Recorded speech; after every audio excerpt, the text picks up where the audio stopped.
आ गए वापस से रात का नींद खराब करने। अब आ ही गए हो तो कहानी सुन ही लेना।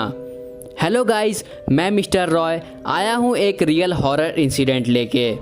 आगे बढ़ने से पहले अगर आपके साथ भी कभी कोई पैरानॉर्मल एक्टिविटी या इंसिडेंट हुई है तो आप मुझे मेल या स्क्रीन पे दिए गए नंबर पे व्हाट्सएप ऑडियो भेज सकते हो। मैं नरेट करूँगा उसे अपनी वॉइस में।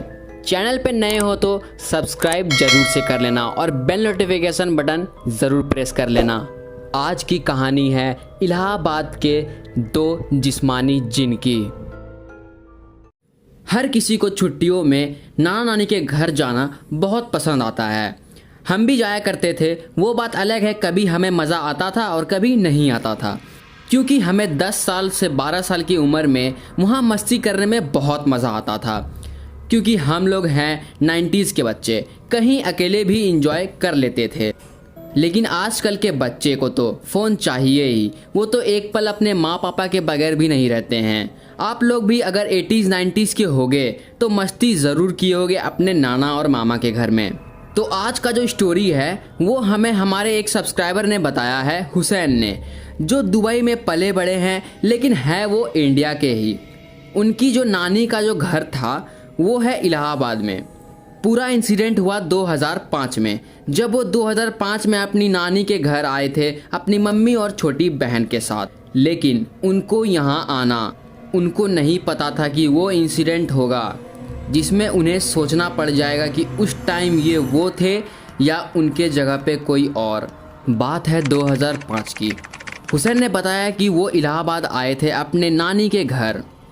उनकी नानी की एक दोस्त भी थी, उन्हें भी वह नानी ही कहते थे। वो एक गरीब बच्चे का स्कूल चलाया करती थी। उस गरीब स्कूल के बच्चे में सब बच्चे 2 बजे तक क्लास लिया करते थे। 2 बजे के बाद वो लोग घर चले जाते थे जो अफोर्ड नहीं कर पाते थे। हुसैन बचपन से ही बहुत ज़्यादा चुलबुले और नटखट स्वभाव के थे। उनकी बहन जो बहुत शांत स्वभाव की थी, तो उसकी मम्मी बहुत ज़्यादा ध्यान रखा करती थी ताकि उसे डांट खाने की नौबत ना आए। हुसैन ने बताया कि इलाहाबाद में जो उनका घर था वो 100 साल पुराना घर था जो कभी भी रीबिल्ड नहीं हुआ। हालांकि अभी वो बन गया है। तो वो जो उनके नानी की फ्रेंड का जो स्कूल था वो नीचे पूरा खुला था, लेकिन ऊपर जाना किसी को अलाउ नहीं था।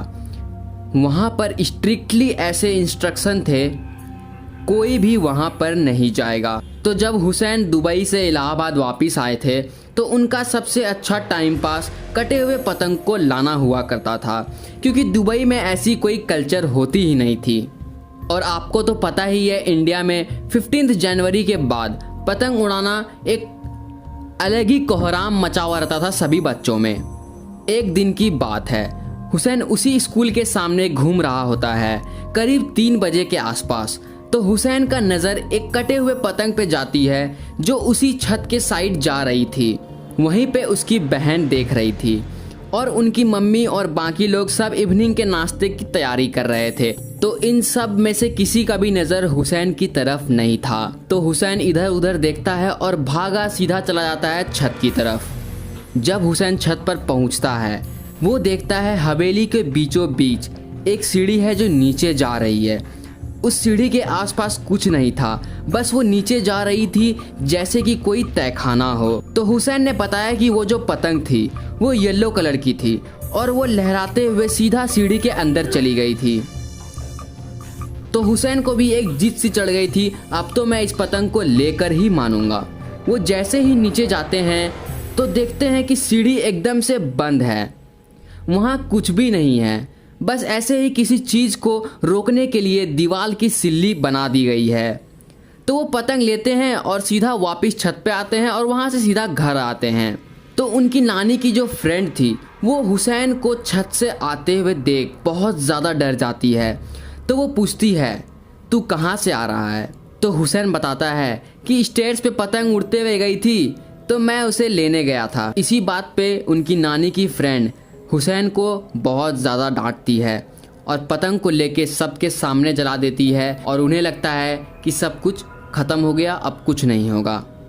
लेकिन वो एक शुरुआत थी बहुत बड़े कोहराम की। अब जैसे तैसे 1-2 दिन गुजरता है और हुसैन की हरकतों में बदलाव आता है।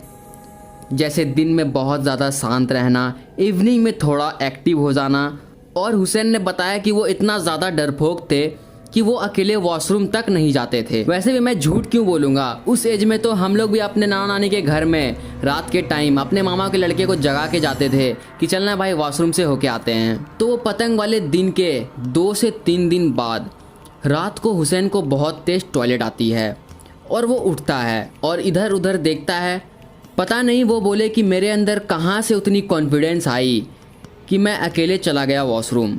किसी एक शख्स की आंख खुली होगी, जब उसने देखा कि हुसैन वहाँ पे नहीं है तो वो सब घबरा गए, क्योंकि हुसैन के पापा जो थे वो बहुत स्ट्रिक्ट थे और ये लोग नहीं चाहते थे कि हुसैन को कुछ हो और उसका परिणाम हम लोगों को भुगतना पड़े। जब वो लोग उठते हैं तो देखते हैं हुसैन अकेला वॉशरूम से वापस आ रहा होता है। वो इन सब को देखता है और वापस अपने जगह पे जाके सो जाता है। ये पहली रात थी जब सबको लगा ये अकेला वॉशरूम कैसे चला गया। हुसैन उस टाइम 10 साल का था, लेकिन वो ऐसे बिहेव कर रहा था जैसे वो कोई 40 साल का आदमी हो। ना कोई डर, ना कोई किसी तरह की घबराहट थी उसके अंदर।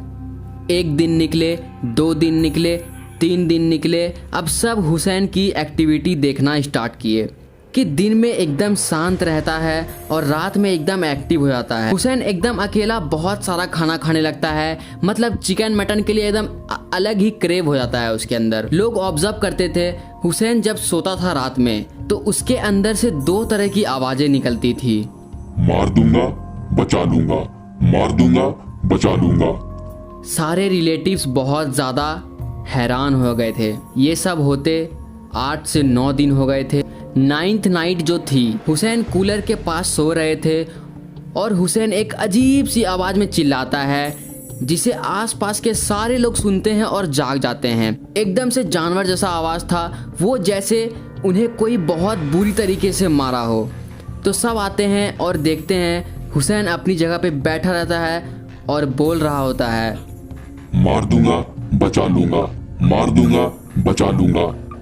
सारे रिलेटिव्स देखते हैं और सब घबरा जाते हैं और कुछ बोलते भी तो क्या, वो 10 साल के बच्चे को क्या बोलते वो। इन बिटवीन हुसैन जो है एक जख्म को बैठे हुए फाड़ता रहता था हर टाइम, मतलब स्किन को नोचते रहता था हर टाइम, एक ही जगह पे खरोचते रहता था। तो कोई इस हरकत को देखता था तो वो बोलता था कि पागल हो गया है क्या, क्या कर रहा है, जा जाके बाहर खेल। वो बाहर भी जाता था तो अपने में ही खोया रहता था, जैसे कोई भूत सवार हो गया हो उस पर। लेकिन रात को एकदम बहुत ज़्यादा एक्टिव हो जाना, जैसे अकेले वॉशरूम जाना, इधर उधर घूमना, छत पे अकेले जाना। तो जो 9th नाइट थी, हुसैन की हरकतों को देख उसकी नानी बोलती है अब किसी मौलाना को बुलाना होगा, ये हम लोग के बस की बात नहीं है। तो 9th नाइट को हुसैन को किसी तरह सुलाया जाता है और 10th डे मौलाना आए तो उसने देखते ही कहा ये कोई मामूली चीज़ नहीं है, इसके अंदर 2 जिन रह रहा है। वहाँ पर ये सुनने के बाद सबके पसीने छूट गए कि एक 10 साल का बच्चा के अंदर 2 जिन रह रहा है।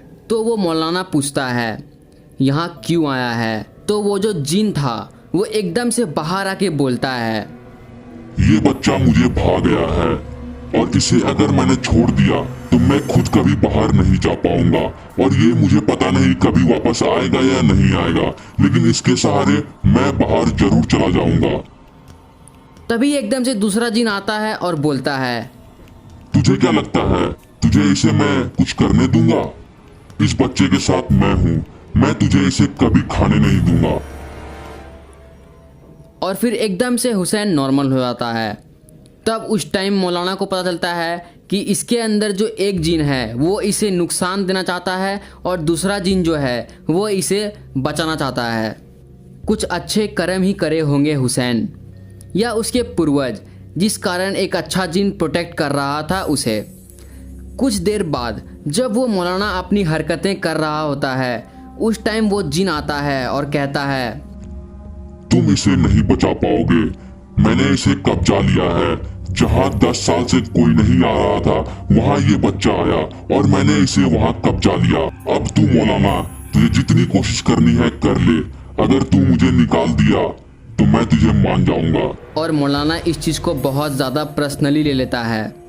वहीं पर अच्छा जिन आता है और बोलता है, मौलाना मैं तेरी मदद करूंगा इसे बाहर निकालने में, हमें इस बच्चे को बचाना है।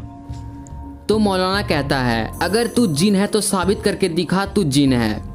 तो हुसैन अपनी नानी की तरफ देखता है और बोलता है, वो इटैची जो 10 साल से तुमने छुपा के रखी है, जिसके अंदर पुराने करेंसी भी है, वो इन्हें दिखा दो। तो मौलाना बोलता है, क्या ऐसी कोई चीज़ है? तो उसकी नानी बोलती है, मैं मान ही नहीं सकती क्योंकि मैंने उसे 10 साल से नहीं छेड़ा। उसमें इसके नाना के कुछ पेपर्स हैं, पुरानी करेंसी है। मौलाना को कहीं ना कहीं लगता है कि ये जिन है। इतने में बुरा जिन प्रकट होता है और कहता है, बचा लोगे? तुम्हें क्या लगता है तुम बचा लोगे? वो बहुत तेज गुर्राता है। फिर मौलाना अपना काम करता है तो हुसैन वहाँ पे बेहोश जाता है। फिर मौलाना उनकी नानी से कहता है, मुझे यहाँ 1 से 2 दिन रहना होगा इसके इलाज के लिए। तो वहाँ पे अच्छे जिन को बुलाया जाता है और उससे पूछा जाता है, तुम दोनों को कैसे बाहर निकाला जाए? तो वो कहता है, मैं जो दुआ बोलूँगा उसे तुम्हें पढ़ना होगा। तो वहाँ पे मौलाना वही दुआएं पढ़ना स्टार्ट कर देता है। हुसैन ने बताया कि मौलाना के पास एक गोली होती थी, वो उसे मेरी आँख के पास रखता था। उसे रखने के बाद जो मेरे बदन में आग लगती थी मैं बता नहीं सकता। मेरा जिस्म जल जल के एकदम पूरा जल सा जाता था एकदम। कैसे न कैसे 2 दिन मैंने ये सब झेला। उसके बाद मेरे बॉडी से 2 लाइट बाहर निकलती हुई दिखी, एकदम सेपरेट में। एक ब्लैक थी और एक वाइट, जिसमें से उन दोनों जिन ने हुसैन की बॉडी को छोड़ दिया। तो हुसैन ने बताया कि उस 9 से 10 दिन के बीच मैं किसी कोमा में चला गया था। मेरा शरीर था लेकिन कंट्रोल कोई और ही कर रहा था। फिलहाल हुसैन ने बताया कि अभी सब ठीक है। हुसैन अभी दुबई में है, सब कुछ ठीक है। और उनके पापा को कभी पता ही नहीं चला इस बारे में कि हुसैन के ऊपर ऐसा ऐसा कुछ हुआ भी था। हालांकि उनका इलाहाबाद जाना बहुत कम हो गया था और बाकी सब कुछ ठीक है अभी उनके साथ। तो मोरल ऑफ द स्टोरी ये है कि कहीं भी आप लोग जाओ तो बड़े बुजुर्ग अगर मना करते हैं वहाँ पे नहीं जाने के लिए, तो वहाँ जाके कुछ भी नहीं करना चाहिए अपने मन से, नहीं तो परिणाम बहुत बुरा हो सकता है। तो ये थी आज की कहानी। अगर यहाँ तक आ गए हो तो वीडियो को लाइक करके चैनल को सब्सक्राइब ज़रूर करना, बेल नोटिफिकेशन ऑन कर लेना ताकि ऐसी रियल हॉरर स्टोरी आप ज़रूर सुन सको। और अगर आपके साथ भी ऐसे कोई पैरानॉर्मल एक्टिविटी हुई है तो आप मुझे स्क्रीन पे दिए गए व्हाट्सएप नंबर पे ऑडियो भेज के शेयर कर सकते हो। तब तक के लिए stay tuned. Thank you for watching this video.